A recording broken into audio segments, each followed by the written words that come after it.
स्नेही बंधु, आचार्य प्रवर अमित गति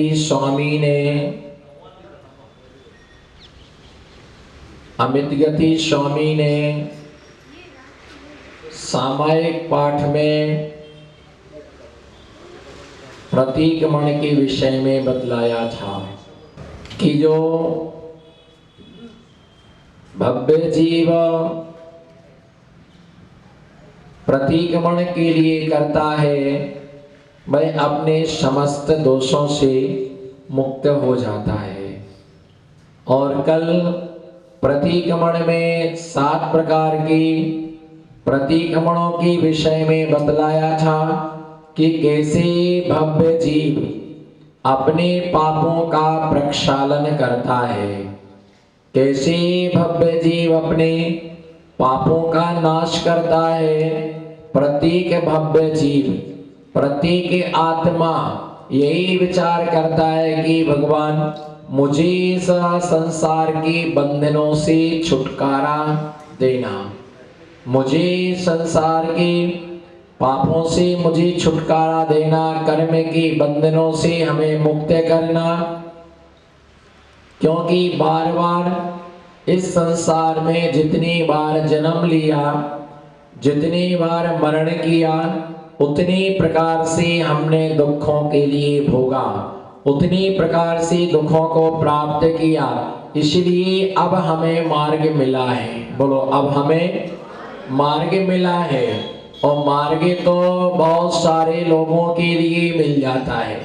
बोलो, मार्ग तो बहुत सारे लोगों के लिए मिल जाता है, पर मोक्ष मार्ग हर किसी को नहीं मिलता। मार्ग के लिए पुण्य नहीं चाहिए। बोलो, मार्ग के लिए पुण्य नहीं चाहिए है। मोक्ष मार्ग पर चलने के लिए हमें पुण्य चाहिए, और मोक्ष मार्ग पर चलने के लिए पुण्य के साथ साथ सातिशय पुण्य चाहिए। जो सातिशय पुण्य होता है हमारे लिए, इस पुण्य से ही हमारे लिए, पुण्य से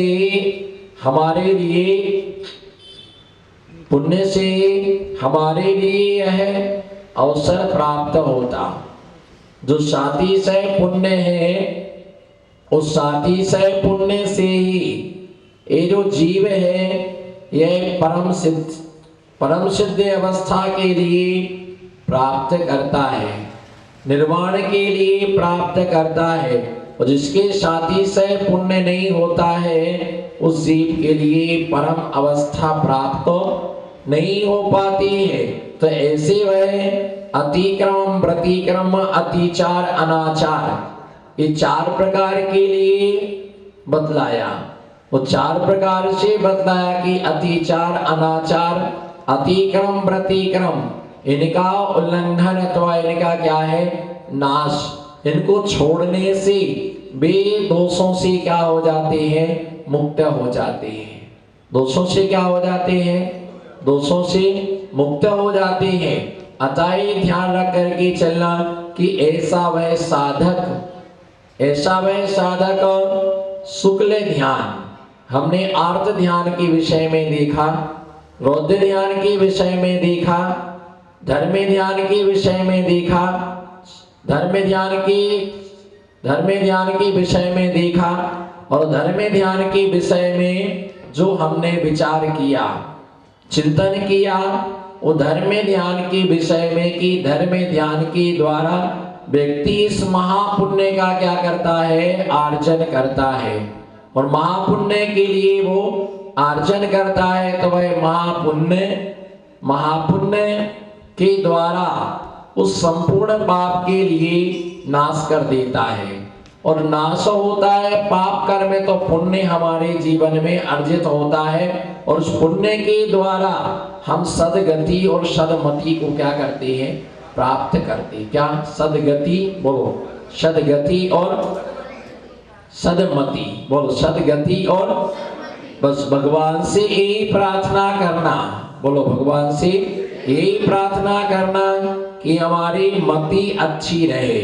और जिसकी मति अच्छी होती है उसकी गति क्या होती है, उसकी गति क्या होती है, अच्छी होती है। है ना। जिसकी मति अच्छी होती है उसकी गति क्या होती है, अच्छी होती है। और जिसकी बुद्धि खराब हो जाती है, बोलो जिसकी बुद्धि खराब हो जाती है, बोलो जिसकी बुद्धि खराब हो जाती है, उस व्यक्ति के लिए ना गति अच्छी मिलती है ना सुख मिलता है। और ये ध्यान रख के चलना, विनाश काले, बोलो विनाश काले ना धर्म समझ में आता। विनाश काल आता है, बोलो जब विनाश काल आता है तो ना धर्म समझ में आता है ना कर्म समझ में आता।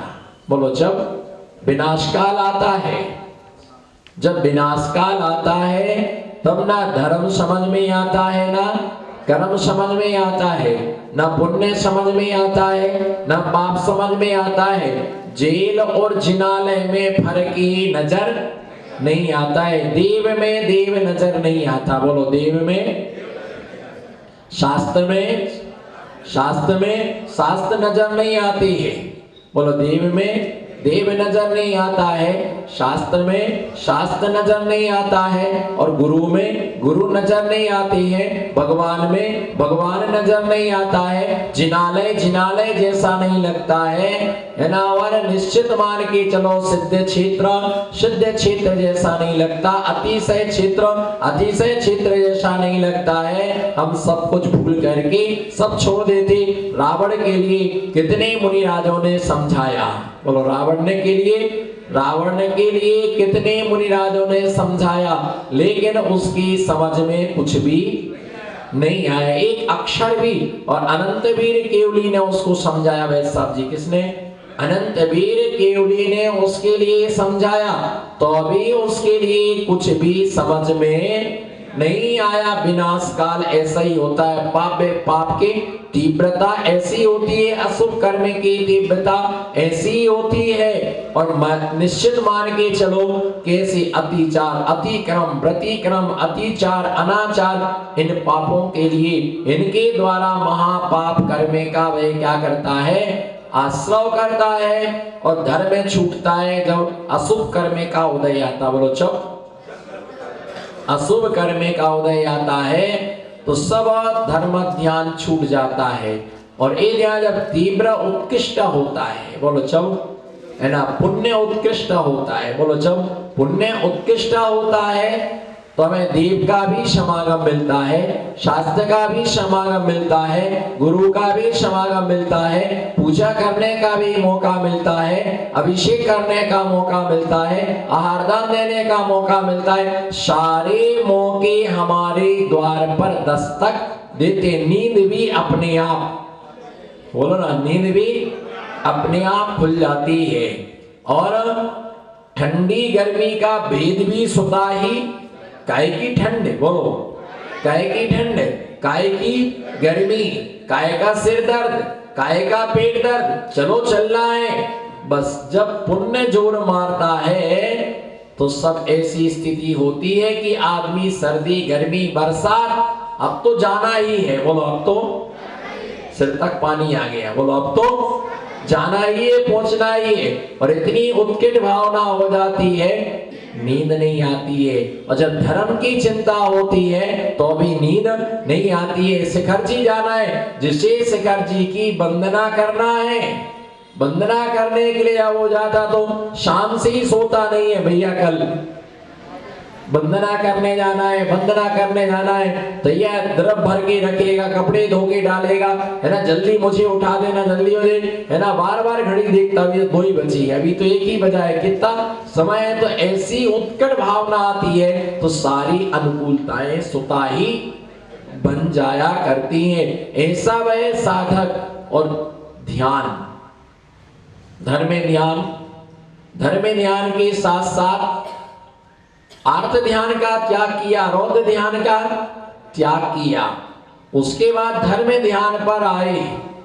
आज आचार्य महाराज अतिचार, अतिक्रम, प्रतिक्रम, अतिचार, अनाचार की निरूपण अगले छंद में कर रहे कि कैसे होते हैं, उसके लिए हम देखेंगे।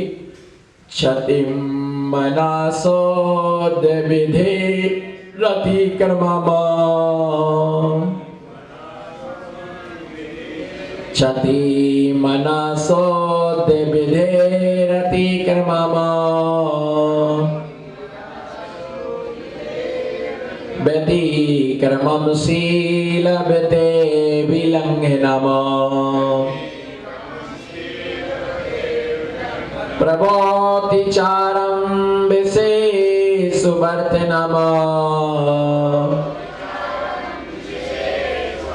प्रभोतिचारं विशेषवर्तनम्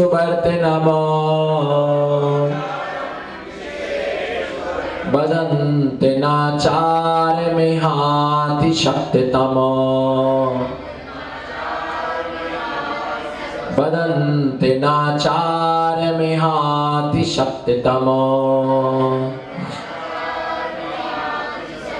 आचार्य महाराज यहाँ पर बतला रहे कि स्वयं सोचो। क्या स्वयं सोचो? आचार्य महाराज की अतिक्रम, प्रतिक्रम, अतिचार, अनाचार किसमें होते हैं? जो व्यक्ति व्रत लेता है। दोष किसमें लगते हैं? बोलो, दोष किसमें लगते हैं? व्रतों में दोष लगते हैं। और जब व्रतों में दोष लगते हैं तो उनका निराकरण किया जाता है। कोई दोष लग गया है तो उसका निराकरण किया जाता है। और निराकरण करने के लिए आचार्य महाराज यहाँ पर बता रहे कि कैसे निराकरण किया जाता है। तो क्षतिम मना शुद्ध विधेरति क्रमम्। हे भगवान, इस लोक में आप जैसे ज्ञानी जन मन की शुद्धि विधि को क्षति यदि विनाश किया हो, मन की जो शुद्धि है उसका जो विचार किया है, विनाश किया हो, उसका नाम क्या है? अतिक्रम। उसका नाम क्या है? मन की जो शुद्धि का हमने उल्लंघन किया उसका नाम क्या है? अतिक्रम। यदि मान लीजिए सील की बाढ़ के विलंघन उल्लंघन किया हो उसका नाम क्या है? व्यतिक्रम। जो शील की मर्यादा है उनका यदि हमने उल्लंघन किया हो तो उसका नाम क्या है? व्यतिक्रमम्। विषयों में अगर हमने प्रवृत्ति की हो तो उसका नाम क्या है? अतिचार। और आसक्त होकर के यदि हमने उसके लिए भोगा हो तो उसका नाम क्या है? अनाचार। उसका नाम क्या है? अतिचार, अनाचार, अतिक्रम और व्यतिक्रमम्। तो इस प्रकार से 4 प्रकार के दोषों के लिए आचार्य भगवान यहाँ पर बतला रहे कि अतिक्रम क्या है, अतिक्रम क्या है, व्यतिक्रम क्या है, अतिचार क्या है और अनाचार क्या है। तो ये चारों के लिए सबसे पहले तो कोई व्यक्ति, सबसे पहले जब व्यक्ति व्रत लेता है, क्या लेता है? सबसे पहले व्यक्ति जब व्रत लेता है तो जिसके चारित्र मोहिनी कर्म की मंदता होती है, किसकी? चारित्र मोहिनी कर्म की मंदता होती, ऐसा व्यक्ति व्रत धारण करने का भाव बनाता है। व्रत लेना कठिन है। बोलो, व्रत लेना कठिन है। फिर भी व्रत लेना सरल है। कठिन तो है, फिर भी मैं उसको सरल की व्रत लेना सरल है, लेकिन व्रत का पालन करना बहुत कठिन है। जिसने नरकायु का बंध कर लिया है ऐसा व्यक्ति देशव्रती और महाव्रती नहीं बन सकता है। क्या? जिसने नरकायु और त्रियंचायु और मनुष्यायु का बंध कर लिया है ऐसा व्यक्ति देशव्रती और महाव्रती प्रतिमाधारी नहीं बन सकता है। वो व्रत नहीं ले सकता है। रावण ने अनंतवीर केवली से एक पूछा कि मेरा व्रत लेने का भाव क्यों नहीं बनता? बोलो जी, मेरा व्रत लेने का भाव क्यों नहीं बनता है? अनंतवीर स्वामी ने गंध कुटीर से बैठ करके दिव्य धुनी में बताया उन्होंने कि हे दशानन, तूने नरकायु का बंध कर लिया, इसलिए तू व्रत नहीं ले सकता है। दुनिया की सारी सामग्री ले लो लेकिन तू व्रत नहीं ले सकता। एक राजा सैनिक ने कई बार महावीर स्वामी से पूछा कि मेरा व्रत लेने का भाव क्यों नहीं होता है।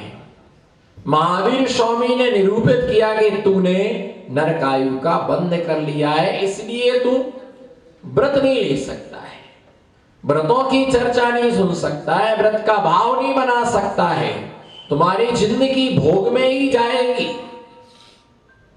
एक बंद किया, कितने जगह के दरवाजे बंद हो गए? बोलो, एक बंद किया और कितने दरवाजे बंद हो गए? ना व्रत ले सकता, ना दीक्षा ले सकता है। संयम की साधना बंद हो गई, संयम की साधना बंद हो गई, कुछ नहीं कर सकते, मोक्ष का मार्ग भी उसके लिए अवरुद्ध हो गया।